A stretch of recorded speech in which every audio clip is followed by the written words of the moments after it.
was wondering how many weeks it would take Kevin to reach the breaking point. 3? 5? I think it's 7. No, I'm not worried Kevin's gonna turn to drugs. I don't think Kevin's ever done drugs. I don't know if anyone's ever offered him any. Does anybody know if White Castle sells alcohol? I bet Kevin knows. The other day, Kevin told me he keeps a diary. I've read some of it. Even for a loser with a podcast, it's pretty shocking. I think Kevin's kind of gone off the deep end here. I mean, he asked Brennan to be on. He doesn't even like Brennan. What's that? Miller said that?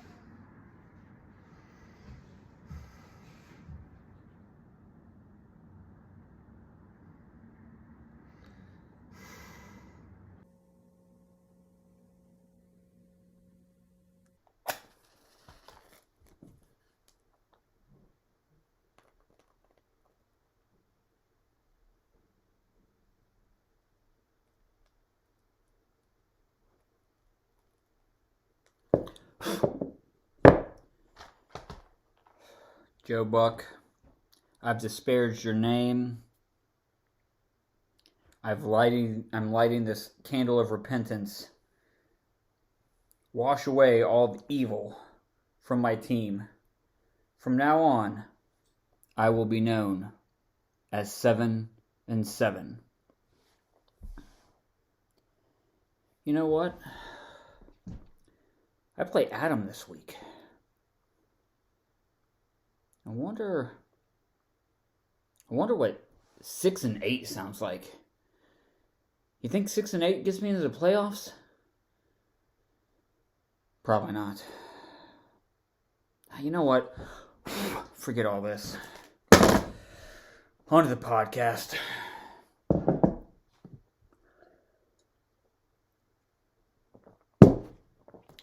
Look, guys. Dave and Brennan and I, we jumped on the podcast and we started recording and, well, no, we didn't. We started talking and I didn't record. And so now I'm doing a intro to the podcast when I did record, and it's a long story. Anyway, our Hillbilly Team of the Week this week, roll the trailer. Farmer Ed, and here's your Hillbilly of the Week. Our Hillbilly Team of the Week this week goes to Danny. Danny, you filled out a full lineup, and you scored 55 points. That's bad. Even from 0-7, bad. So, Danny, we talked in the podcast that didn't get recorded that you should feel at home. This is like a warm glove. It just slides on your hand. I mean, it's familiar. You know what it's like, Danny. I mean, it's been 7 weeks and you hadn't won it yet, and it was due. So, congratulations, Danny. The Hillbilly Team of the Week is yours. Now, for the Miller Time Team of the Week. Dave would have loved to award this, and he did, but I didn't record it. So, my bad, bro. Miller Time Team of the Week, I sent out in the chat kind of a rundown of who all the awards had been so far this season, and, you know, we kind of looking at it, and it's like, funny. Rennie hasn't won, and he's in first place, and he scored more points than anybody else, and that's funny. Sorry, Rennie. But after coming from behind and taking over the lead and then taking over high points, you've earned it. So this week's Miller Time Team of the Week goes to Rennie. It's been a long time coming. And just like Danny, you probably were waiting a long time to wonder, man, why am I not winning this award? But now you are. So congratulations. Now I'm going to kick to Brennan and Dave and I talking about some of the matchups from last week. Not all of them because they didn't get recorded. And then some of the future matchups for Week 8. Enjoy the rest of the podcast. Then our final game of the week was Kevin and Ed. Kevin, you would have beat me this week if we had been head-to-head. I mean, that's It's got to hurt a little bit. Yeah. You didn't do much. I mean, you left a few QB and RB points on your bench. You dropped the Packers D. That had to hurt. That was 16 points. And you added the Raiders, who actually I was trying to get off of waivers. So you lost 10 points there. But You would have beat 4 teams. yeah. Yeah, I would have beat more teams. Yeah. Yeah, I don't know. At this point in time, I don't even know what to say. You know what I mean? I mean, the points scored against, that makes you feel a little bit better, right? You just know that like some of it's bad luck. You've just been playing. But I went back through and just looked at, so Rennie and Junior picked on either side of me. And so I just went back and looked at like all the draft picks to see like what guys I passed on, like, so who went right after me every time. Yeah. And I mean, there were some misses, some guys that they picked that like, oh, those guys aren't even being played right now. But there were definitely some guys where I was like, okay, I could have got that guy. And I mean, like this past week, I got 12.6 and 11.2 out of 2 running backs that I didn't draft. So that's not bad. Like if you got to pick guys up because you got injuries or buys, but it's not enough. You know what I mean? Yeah. Like, I mean, Ed had a good team this week. Like, I mean, Brady, it's always good. The Giants D, and then he just got decent showing from pretty much every other position. He added a tight end. He got 8 points from Hunter Henry. I'm wondering why he added the Giants D, which the projected score wasn't great there, but he got 18 from them. Yeah. So, yeah. And that's with defenses. They must have. I don't know if they just got. You get a fluke touchdown that just negates. Like one team holds somebody to not very many points, and they just don't get very many turnovers, don't get very many fantasy points, but they were a good defense in real football.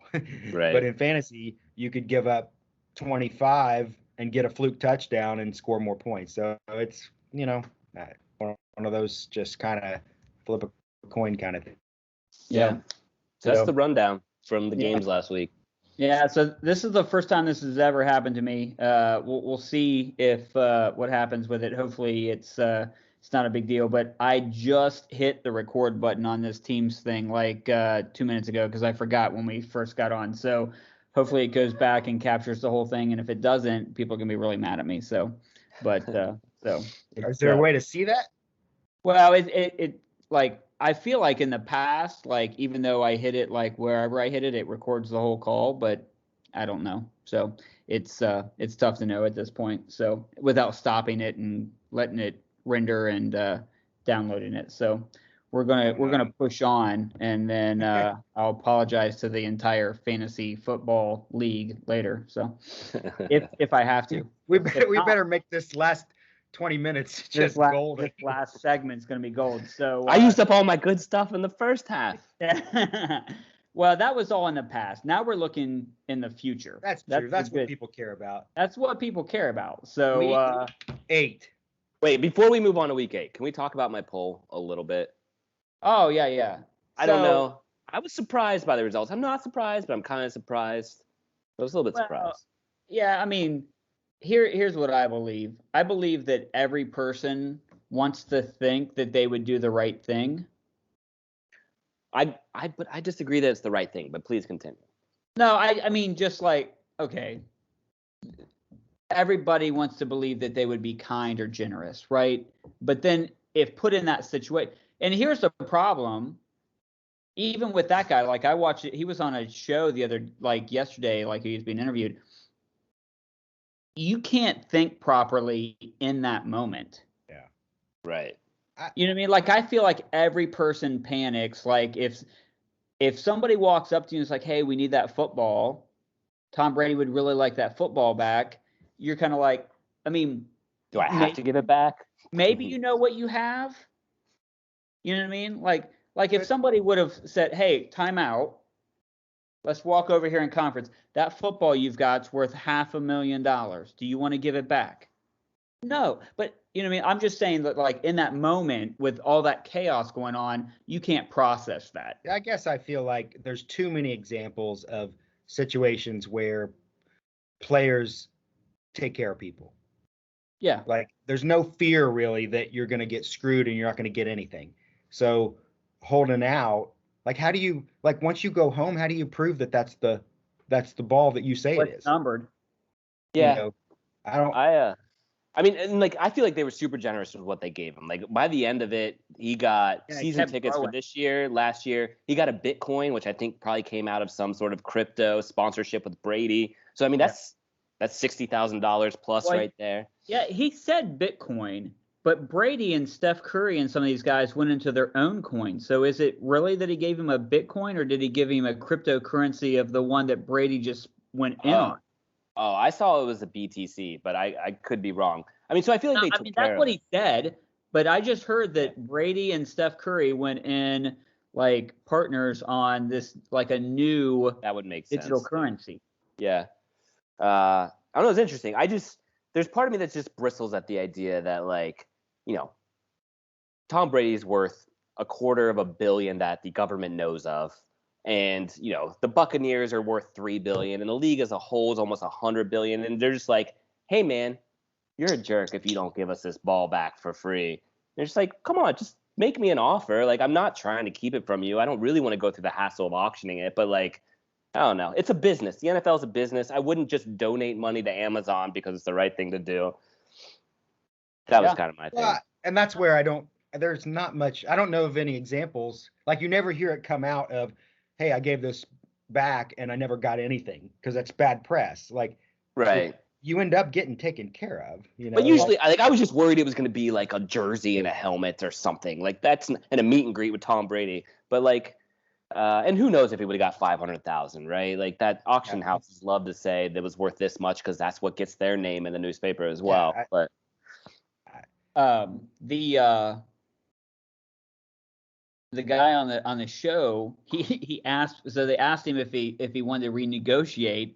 And so this is the part where it gets a little bit weird or creepy. He was like, well, I would like to play golf with Tom Brady. And I'm just like, bro, I'd rather give you money. Yeah. like if I'm Tom Brady, I'm just like, no, we ain't golfing together. So I want to make conversation for 5 hours. Like, yeah, because you happen to get handed a ball. Right. Like, yeah. Come on. All right. And well, Tony Romo's he's under hot water for saying that a date with Giselle. Like, coming out of the woodwork. He hung on it too. He said it. He went back to it. He said something and he said it again, and it's like, creepy. Yeah. Who's Tony Romo married to? Doesn't he have himself a high-profile wife? I don't know. I don't know. I have to. Must I have to go to my stat. Chase Crawford's sister. If that means anything to anybody, I don't know what that means. No. So there you go. All right, wrong crowd. All right. All right. So that leads us to week 8. Oh, wait. Maybe before we get into that, I feel like it'd be remiss if we didn't touch on the group chat little banter, mutual admiration society between Rennie and Adam. What was that? Did you catch that? Like, great sees great or something like that. Like, what were they doing there? What was going on? What were they talking about? Was it even? So it was something to do with like utilization of the IR spot, and Rennie picked up on it, and Adam was gonna, like they ended up talking like, I said get a room, and then it turned into Junior and me, and I don't it always goes down that road, being Junior. I don't know why, but yeah, Rennie told Adam he was awesome for knowing the IR thing existed. Yeah, and Adam said great, recognizes great. Yeah. What are we doing here? Just playing Adam's theme song. But I don't want to harp on all that. It just hit me like, what in the, Hey, maybe they're all, see, like, Dave, you're in management, right? You're over this whole league. Everybody recognizes you as the pinnacle. And so I think that Rennie and Adam are just in that place where, like, they just stick it to the man. You're the man. Okay. I guess I just thought that Adam's Mutual Admiration Society only had one member, and it never would get another member. But apparently I was wrong. Yeah. I think Rennie loves you. I think Travis hates you, but I think Rennie loves you. That's true. Yeah. Well, if I can get half the league, that's her. Vote flex. Most people don't vote, so I don't need half the league. I only need 4. Yeah, you only need 6 people vote. Every time we do something, at least 6 people vote. So, all right, matchups for the week. Week 8. Week 8, the start of something new for Kevin. 7-7, baby. So yeah, let's start with you. Who do you play? Let's see. Oh, wait, I play Red Kingdom. Red Adam. Kingdom. What's the projections here? It's 109 to 82, but I got. You still need a player.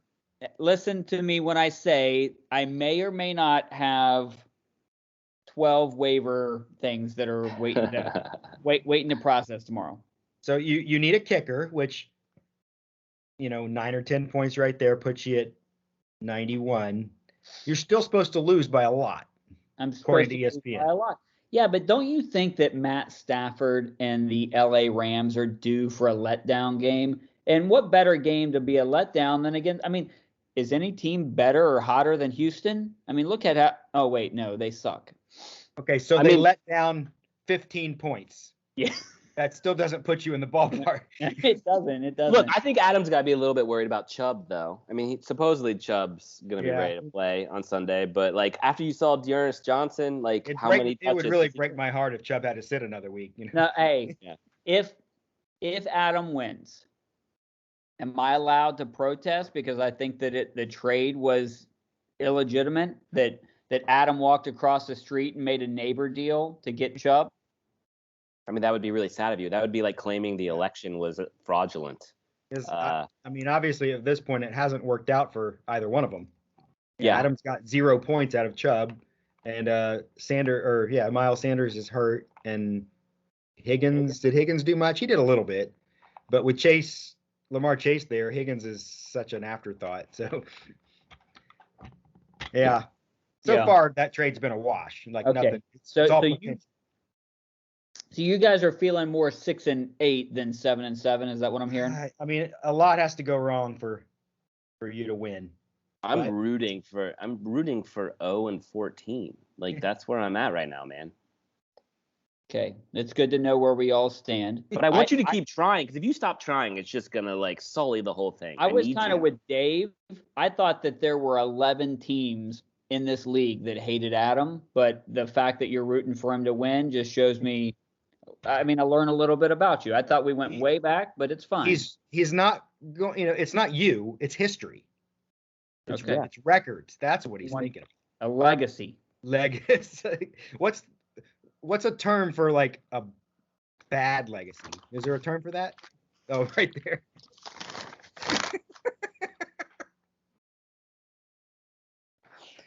Words can't express. Let's go on to the next matchup, Brennan. All right. Who we want to talk about next? I got Travis versus Miller next. I mean, 4-3 versus 3-4. I think I put on the little notes that I've outscored him, so it could be close. I need a tight end. You need a tight end. I see that. There's some decent ones out there. I feel like a lot of people got a lot of points from their late tight end pickups last week, but Travis needs.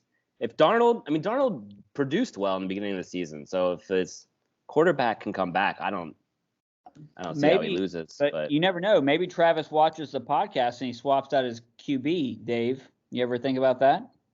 He could, but, Maybe I could trade. I mean, I got Matt Ryan and I've got, what's the name? Prescott right now. So, I don't need Matt Ryan. I mean, Prescott just had his bye. Although Prescott is somewhat questionable. After tomorrow, I'm going to have 9 new quarterbacks. So, like that. Yeah, so that should be a good game. Next, I got Josh and Brian. I think Josh needs a win. I mean, not that Brian doesn't need a win, but Josh's stock has fallen fast. He's dealing with some injuries, especially at wide receiver. He looked real weak at wide receiver. I like Brian's lineup. Yeah. I think he's the highest. He's the highest expected point total. If you click on that matchup, there's a lot of red on Josh's team. Yeah. That's tough. Outside of was it last week? I mean, Brian scores points. Yeah. That's what we know. I will say Brian has at least ESPN has some high expectations for Brian's running backs, who on average have not scored very much. So I don't know what they're seeing about the matchup next week that ESPN really likes, but he's got the highest point total projected. Yeah, I mean, Williams had 1 week that was great. Other than that, he didn't play a lot, and then we'll see. I mean, that's Kyler, true. even 27 points for Kyler, he'll probably rush for all those. So they almost doubled both of their averages for their projection. Yeah, ESPN did close to it anyway. Because they're going against he's going against the Giants and against Atlanta, that they just feel like they're gonna.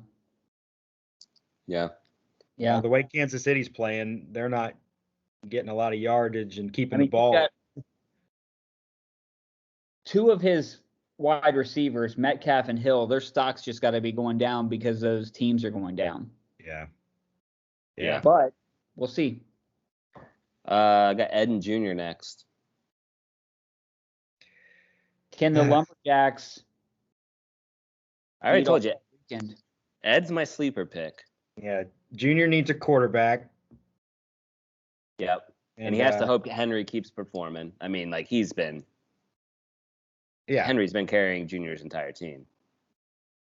Talking about, just as we're talking about this, on one of the ESPN shows this morning, they were asking the question, could Henry win the MVP this season if he kept up at the pace? Because it's been it's Adrian Peterson was the last running non-quarterback to win MVP. And so could Henry put together a season to beat some of these MVP candidate quarterbacks? So Stafford. If Tennessee keeps winning, you have a good chance of winning MVP if you make the playoffs, Yeah. So, if Tennessee keeps beating these teams that they weren't projected to beat, for sure. So especially when you got guys like Mahomes that, or that are kind of, and Rodgers that are normally Lamar, MVP candidates. Right? Lamar, like 2 weeks ago, Lamar was Lamar's MVP candidate again, and then you can't score 13 points against the Bengals and be an MVP.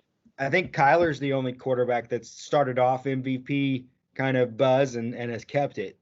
So. You got a couple guys on the Bengals that got to be sleepers. I mean, for us fanboys, that'll be exciting to watch. They got to keep winning though. Yep. So who you picking in this one, Brennan? I got Ed. Yeah. He'll pick himself up a second running back and a kicker, and with Ed, it's always about, will he remember to go on and fill out a full lineup, right? Dave thinks if Ed fills out a full lineup, he's got a chance to win every week. Yeah. So yeah, I think he will. I'll stand by that. We got Rennie versus the same thing about Kevin. So yeah, Rennie versus Danny.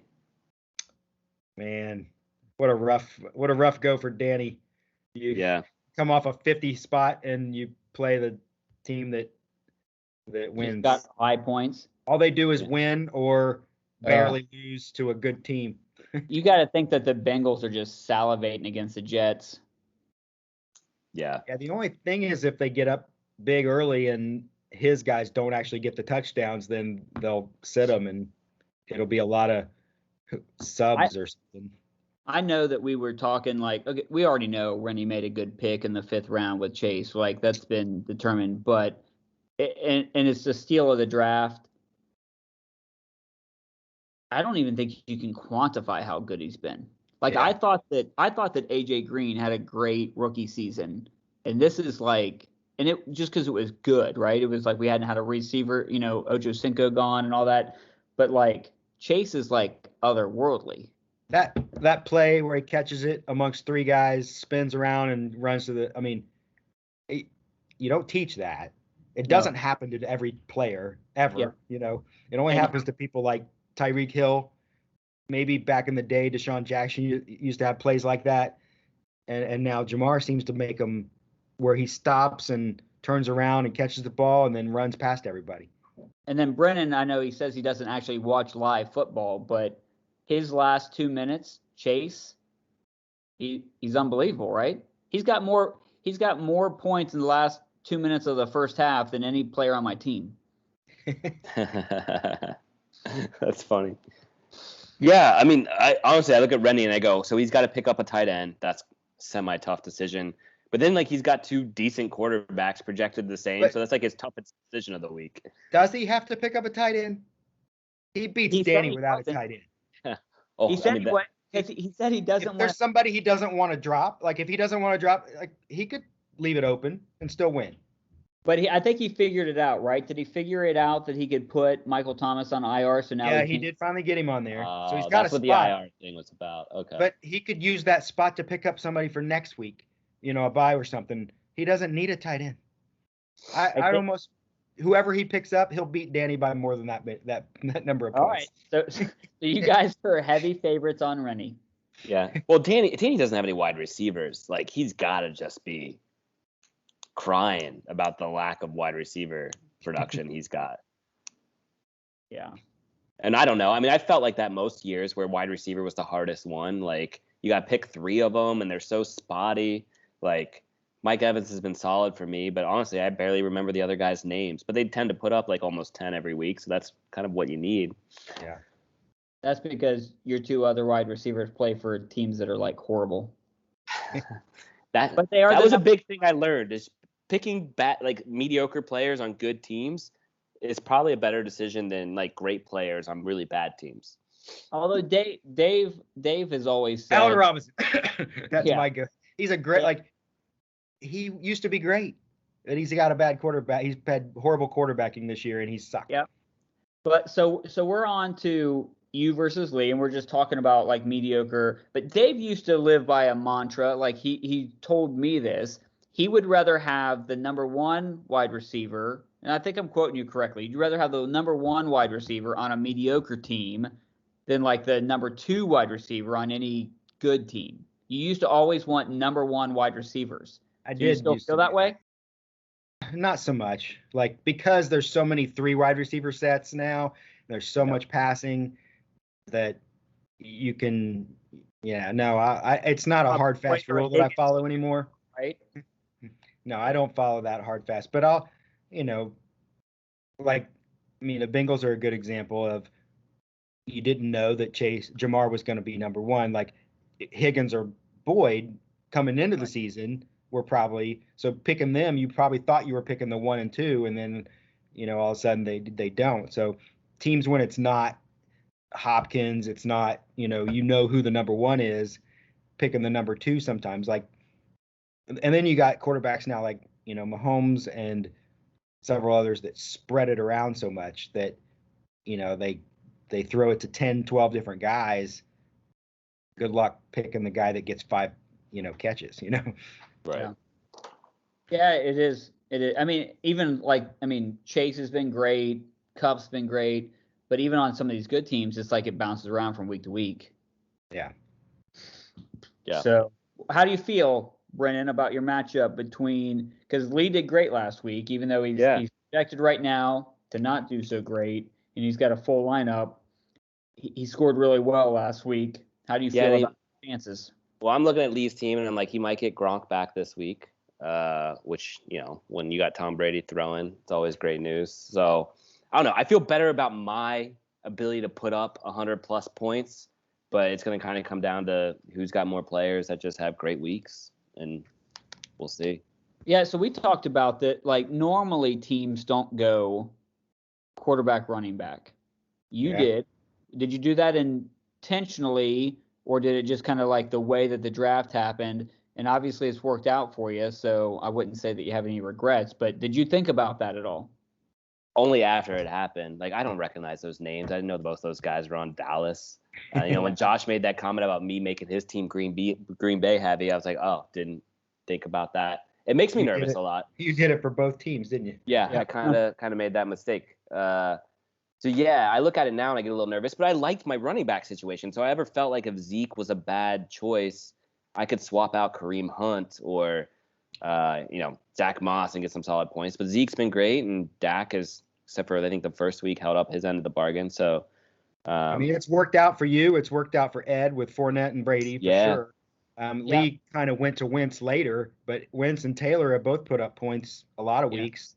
But and I would say that over the last couple years, like fantasy continues to evolve because football continues to evolve.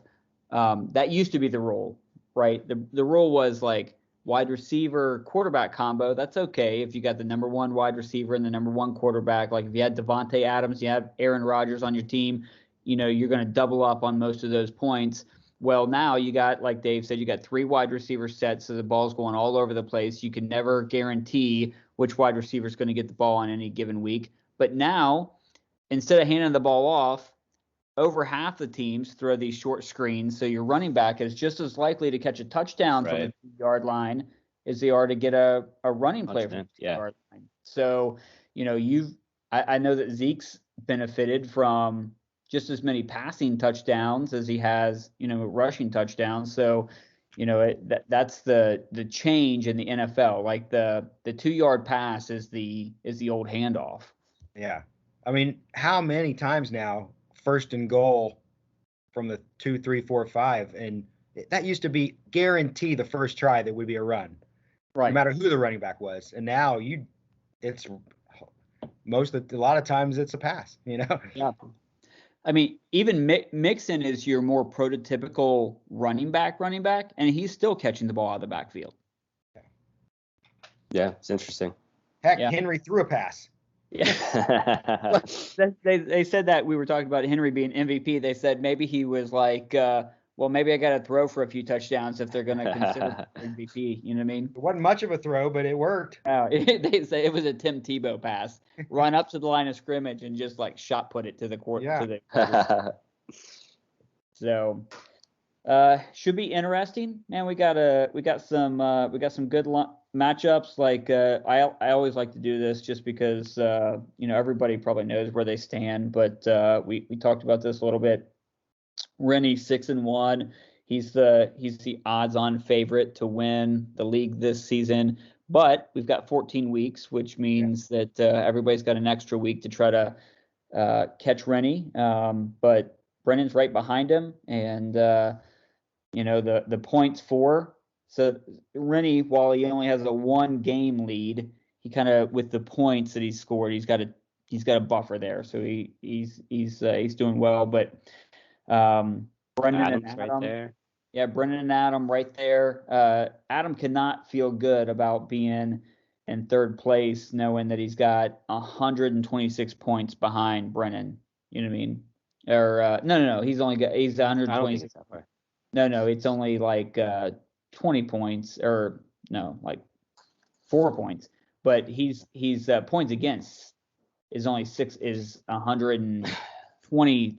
Like Adam has been the beneficiary. Yeah, so that could even out. It could even out this week. It could. Adam has been the beneficiary of playing against teams that have scored really low. So, But he's also he's put up a decent amount of points. Oh, yeah. He deserves his 3rd place. He's just he's gotten lucky with playing teams that just score low, and he'll probably play a team this week that scores low. So there's that. We got 3, 4, and 3 teams, which is Josh, Lee, and Travis. And, and then we got 4 teams stacked at 3 and 4. 2 of them are in the playoffs right now, and 2 of them not. And all of that has to do with how many points they have.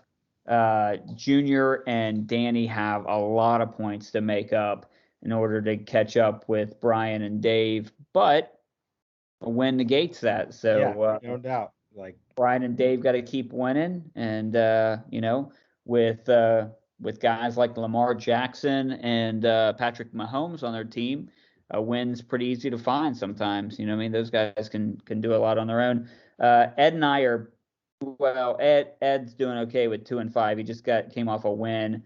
I'm in my own category. I'm in my own league. Yeah. Ed's got a little easier path up this week with, just based on record and stuff, facing Junior than you do a little bit. But, that beating, when the bottom teams have to play each other 9 and 11 and they're not in the playoffs, it's like you don't play a team that's not in the playoffs and lose and be in a better spot. Like even if you score a bunch of points. So it's like, yeah, you need a win bad when you're down that low. Yeah. Yeah. And let's just remind Junior that ESPN had him picked to finish 1st and now he's picked to finish 5th. So, but we'll see.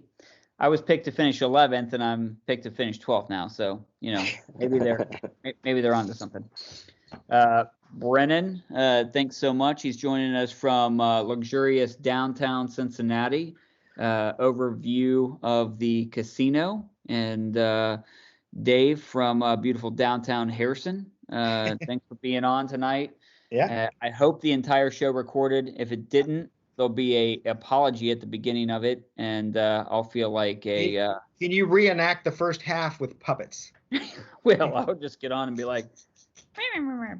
So Adam asked for a long podcast. We had quite a bit of pre-show banter that we did, but we're at like an hour and 10 minutes of record time now. So it's got to be, it's getting Probably late. Time to cut it off. Time to go. We'll see everybody next week. Good luck in your matchups. Brennan, thanks for joining us. And if something really bad happens, we're going to have you on again. So yeah. All right, guys. And he said he can because he's got no job and he's got no kids. So it's true. It is. So thanks, guys. Next episode will be all about how you can live in a apartment in downtown Cincinnati with no job. For 2 years. For 2 years. I look forward to that one, Brennan. Thank you. See you guys. All right. See ya. You guys. All right. That's it. Man, I hope that recorded. I feel like it was like I was running around, like we had this event at work tonight, and then I came straight here. I was trying to get my kids in bed, and then Katie walked in like right as we were starting because she had helped them clean up out there, and I brought the kids home, and it was just You're saying it's her fault. Okay. No, I'm saying that I was distracted, and then I was trying to get Joe Buck ready for tonight. So yeah. Joe Man. Buck himself. And you got to edit tonight? Is that what you end up doing? Well, I mean, it's just clipping. It's clipping the beginning. Well, I've got the videos you sent me, so there's a little bit more to it. But Thursdays are pretty light for me. I mean, I probably will go in around 9 tomorrow, so that's not too bad. So Wednesdays I work from home, so I didn't have to do. I mean, I worked today, but I didn't have to go into the office. So will you know right away whether we were missing some video? As soon as I hit end and then this processes and downloads, I'll be able to go back and look and see if it's an hour and 12 minutes long or not. So I don't know. I haven't done this before, so I don't know started recording this deep into the episode to be able to go back and check and see. I guess you could add a little video to disclaimer. No, I will add a disclaimer if it ends up to do it. I'll be like, well, text us and let us know. Yeah, I will, because you won't be able to sleep at night. So I mean, I've got nothing to wake up for. Well, actually, I have interviews tomorrow, but those are later. So yeah. If there's anything I can do to help you guys with the podcast, let me know. I'm going to be in San Diego next week. If for some reason you want me back, I can do that too. Again, I'm just going to basically be So Brennan, what are the jobs that you're interviewing for? It's a company called Revenue Cat. So we use them with Harper, the dog training app. They were a startup that we were probably one of their first, 15 customers. But they basically, when you want to put subscriptions into your app, it's a real pain in the ass. And especially if you have an Apple app and an Android app, and maybe you got a web app. So they abstract all of that, make it really easy. They're already making tons of money. They're going to continue making tons of money, but they're at that sweet spot where they're small enough. Well, they'll hire a guy like me who doesn't have I mean, my resume is decent, but they just want a guy who likes startups, but they're already making a ton of money. So they're kind of a sure thing. You're going to get Josh out of that crap hole job he's in and into something fun. And, early on, I used to judge people. I'm like, man, you're way smarter than this. You could do something else. But then I just realized people psychologically choose the job that feels the best for them. So I'm not about pushing people, but every once in a while I'll be like, hey man, here's this startup that would maybe love a guy who worked at GE and he is miserable though. You know that, right? So, yeah. Don't let Kevin hear this. What's your opinion on preachers? Hey. As a profession that makes money. You don't have to answer that. I bet they'd be great at sales. Brennan, Brennan loves me, and he would say that he wouldn't even be where he's at today without me. So there's that. So who would have thought after all these years we'd still be friends? Yeah. Not me.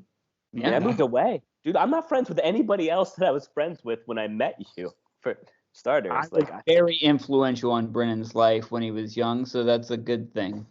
Yeah, and you know what drew me there? It was a very honeypot strategy. Like, he just had attractive girls in his youth group, and so I showed up. And we played a lot of Madden and video games and Tony Hawk Pro Skater. I was young. Like, it was easy. You know what's hilarious to me is, like, you remember you kind of, like, introduced me to Becca Sedler, and then I dated Becca for, like, a hot minute. Yeah. Then she ended up being out in Utah when I was in Utah. So, like, we met up and, like, drank together once, but she'd already met her, like, then husband. So there was, like, no romantic connection there. But then she ended up, I didn't even know this. She'd moved back to Cincinnati and bought a place literally next door to me. And so I would see her out. I saw her out pushing her baby the other day because she has a kid now. So that was weird. Could have been you. I will. Could have been me marrying into the Sedler fortune. I think I like where I'm at. Well, Dave was hoping to see your girlfriend because he doesn't believe she existed. She never showed up. Yeah, it's fake. fake. We live in a 1,500 square foot. I mean, you could call it a studio, I guess, if you want. We would call it a loft because it's big. But yeah, so she's just around the corner sleeping, probably trying to sleep, but I'm not letting her. My kids always yell about Wednesday nights because they're like, "You are so loud, we can't sleep." And I was like, "I am? I didn't know that." Right on. Nobody pays attention to anything. This was fun, guys. Yep. I will let you know how this worked out. I'm praying to Joe Buck that this thing captures all of it, okay? You could at least redo the video of the candle and stick it in there. I will. Yeah. All right. All right. See you guys. Have a good one, guys. See Bye. ya.